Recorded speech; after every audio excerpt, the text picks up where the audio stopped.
Anda kembali menyaksikan Pagi-Pagi Seru. Pasti seru. Rati, ini kalau kita lihat Donald Trump ini kayak lagi main sepak bola. Ya kenapa tuh? Mentang-mentang lagi Piala Dunia. Bukan Piala Dunianya. Kenapa? Ini biasanya tukang gocek-gocek nih pemain bola nih. Gocek-gocek lawan, tapi ini kayaknya teman sendiri juga ikut digocek. Mungkin ya? nanti kalau udah purna tugas bisa jadi salah satu alternatif Donald Trump jadi pemain bola. Pelatih sepak bola. Oh, pelatih Tapi kalau kita lihat apakah benar perdamaian akan tercipta di kawasan Timur Tengah. Nah, harapannya seperti itu ya. Biarkan narasumber yang menjawab, jangan Philip dan juga Rati. Ada siapa, Rati? Kita sudah bersama Mas Fahmi Alfansi Pane, pengamat geopolitik dan juga pertahanan. Selamat pagi. Assalamualaikum Mas Fahmi. Selamat pagi, Mas Fahmi. Sehat ya? Sehat, Nah, alhamdulillah. ini yang bikin pertanyaan banyak pihak nih. Donald Trump baru ulang tahun. Apakah ini hanya bumbu-bumbu dari semarak ulang tahunnya biar kita semua happy bahwa katanya perjanjian udah deal. Tapi Teheran bilangnya nanti aja lah di Swiss aja perjanjian dealnya.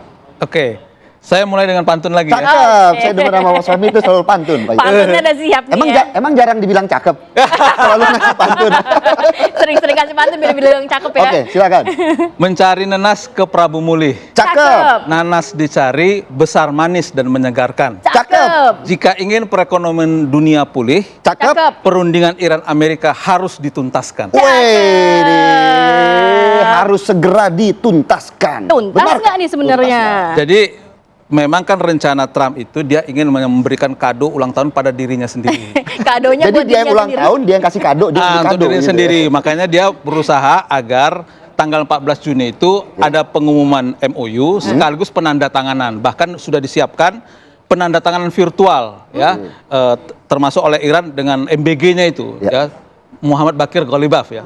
MBG-nya beda ya. Beda dengan di sini MBG-nya beda. jadi mikir yang lain, Iran ada MBG-nya. juga MBG gitu. Nah, tetapi kemudian Iran tahu itu. Iran tidak mau memberikan kado itu sehingga kemudian seperti memang sengaja menunda untuk pengumuman MOU sehingga kemudian pada jam-jam terakhir itu datanglah delegasi Qatar ke Teheran untuk meyakinkan berbagai hal-hal yang sifatnya lebih teknis ya.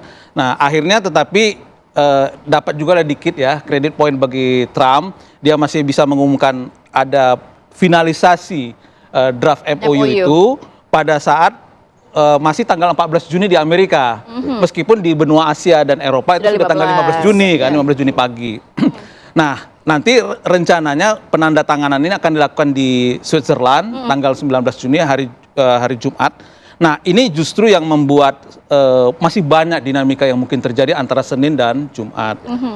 Ada sekurang-kurangnya 3 atau 4 sumber resiko yang bisa membuat MOU ini bisa batal. Apa aja Mas Fahmi? Yang pertama kita tahu bahwa sampai hari ini itu masih ada invasi di Israel di Libanon. Ya. Bahkan dibandingkan dengan awal-awal Juni, invasi Israel di Libanon ini sudah meluas menuju ke arah utara yang tadinya di wilayah selatan Libanon di Nabatiyeh, sekarang sudah di selatannya Beirut, ibu kota Lebanon. Nah, ini menjadi persoalan besar karena wilayah yang diinvasi oleh Israel di Libanon ini memang sebagian besar, walaupun di situ ada bermukim kelompok Syiah, ada kelompok Sunni, ada kelompok Kristen, tapi memang mayoritas di situ Syiah.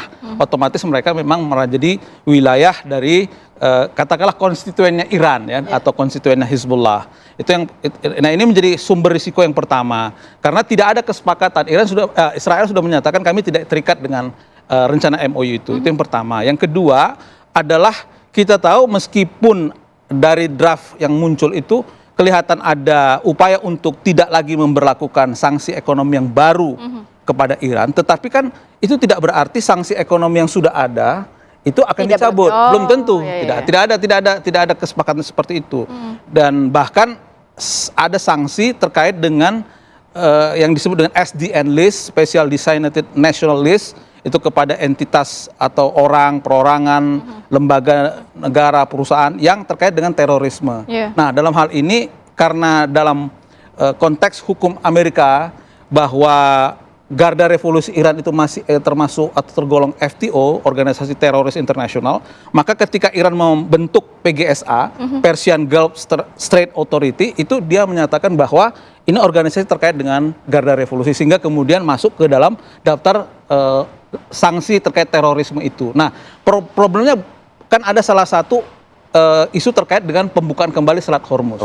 Nah, pembukaan kembali Selat Hormuz ini dalam versi Iran itu adalah harus sesuai dengan pengaturan Iran. Ya. Nah, Iran kan masih belum pernah mencabut ya untuk otoritas PGSA dan sebagainya. Nah, ini menjadi risiko akan terjadinya kemudian bisa terjadi konflik bersenjata lagi walaupun itu mungkin terbatas di lapangan, karena misalnya apakah kapal-kapal Iran atau kapal-kapal Cina yang terkait dengan sanksi ekonomi Amerika ini kemudian bisa bebas keluar dari Teluk Persia lewati Selat Hormuz dan seterusnya? Belum tentu. Nah, kalau kemudian terjadi sesuatu di sana kan, dia maksa keluar, bagaimana? Tapi kan bisa dibilang ini Donald Trump saat ini sudah paling pasrah ya. Artinya juga bisa dibilang ini yang paling lunak lah, karena dia benar-benar mengumumkan bahwa perjanjian damai akan segera terlaksana. Betul. Kapal-kapal Amerika Serikat akan segera cabut dari Selat Hormuz. Apakah memang ini akibat dari Iran sendiri menutup Selat Hormuz di akhir pekan kemarin?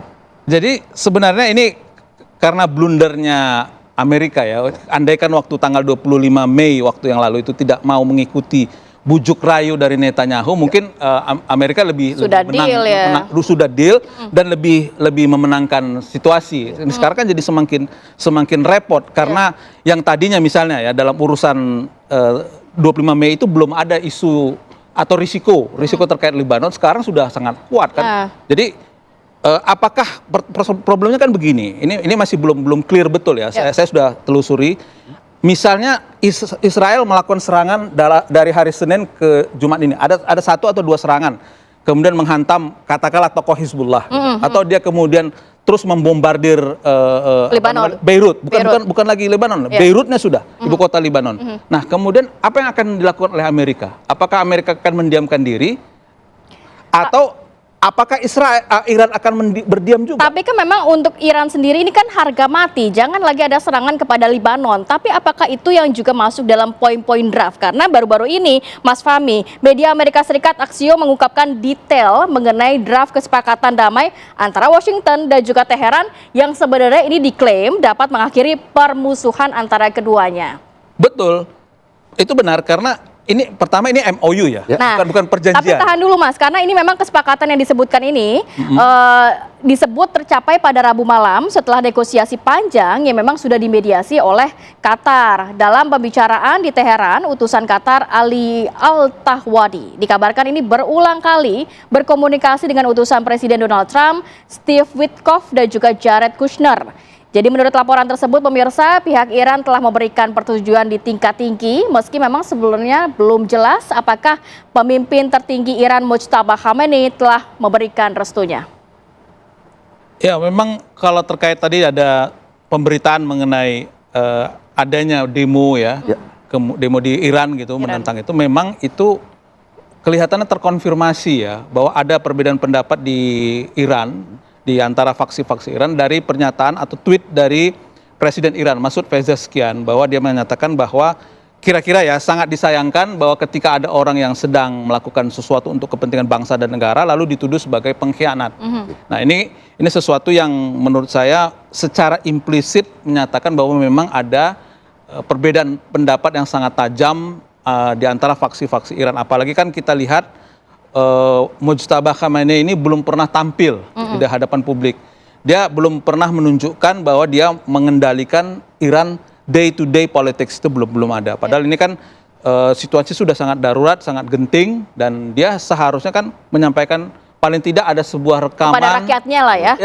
Dia harus menyampaikan pidato kepada rakyatnya apa yang harus dilakukan, arahan-arahan umum ya. Dan ini belum ada, sehingga orang kemudian boleh-boleh saja berspekulasi bahwa mungkin dia tidak siap, tidak fit, tidak proper ya untuk memimpin dalam day to day keseharian itu. Tetapi terlepas dari hal itu, memang itu menjadi sumber risiko tersendiri ya. Meskipun saya rasa sumber risiko dari perbedaan pendapat di Iran ini tidak lebih besar daripada operasi militer Israel di Lebanon. Nah, ini masalahnya kan begini. Apapun bisa terjadi kan antara Senin ke Jumat ini. Ya, ini dulu yang paling krusial di antara kita melihat MOU ini. Apakah ini akan terjadi sesuatu yang kemudian bisa membuat Iran tiba-tiba menarik diri? Nah, ini menjadi masalah besar. Tapi selama Senin sampai Jumat ini kan janji Trump adalah menarik mungkin pasukannya. Yang tadi dikatakan sudah deal, sudah ada kesepakatan. Oke, kita akan tarik. Itu benar akan ditarik nggak nantinya? Ditarik itu kan begini. Pertama, pasukan Amerika itu memang sudah ada di sana. Ya. Di Timur Tengah itu kan di banyak tempat.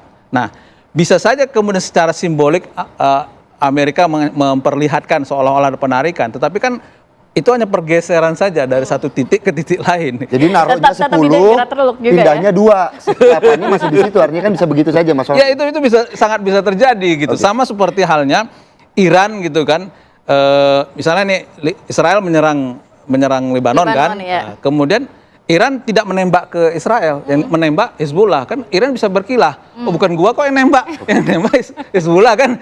Kan ini tidak terkait dengan MOU. Nah, model-model seperti ini ya, ini bisa sangat mungkin terjadi. Dan pertama ini fase kritis pertama ini kan dari Senin sampai Jumat. Fase kritis kedua itu setelah penandatangan. Kalau andaikanlah itu ditandatangan di Switzerland, kemudian setelah ditandatangani ini kan ini MOU sifatnya. Yeah. MOU ini kan kesepakatan Belum yang bersifat rigid gitu ya. belum rigid, belum final, belum mengikat, belum ada hal-hal yang sangat teknis detail tentang apa kewajiban, hak dan kewajiban Iran, apa hak dan kewajiban Amerika. Bahkan kalau dikatakan bahwa nanti akan ada dalam waktu 30 hari setelah ini ada peninjauan, itu masih belum tentu akan tercapai. Bisa saja akan berubah lagi segala sesuatunya karena sumber-sumber risikonya itu sangat banyak. Tetapi memang kita harus bersyukur bahwa paling tidak ya, ini Amerika sudah menunjukkan komitmen kehendak baik untuk dia mau pengen lah gitu mengalah ya dengan kondisi yang ada kan.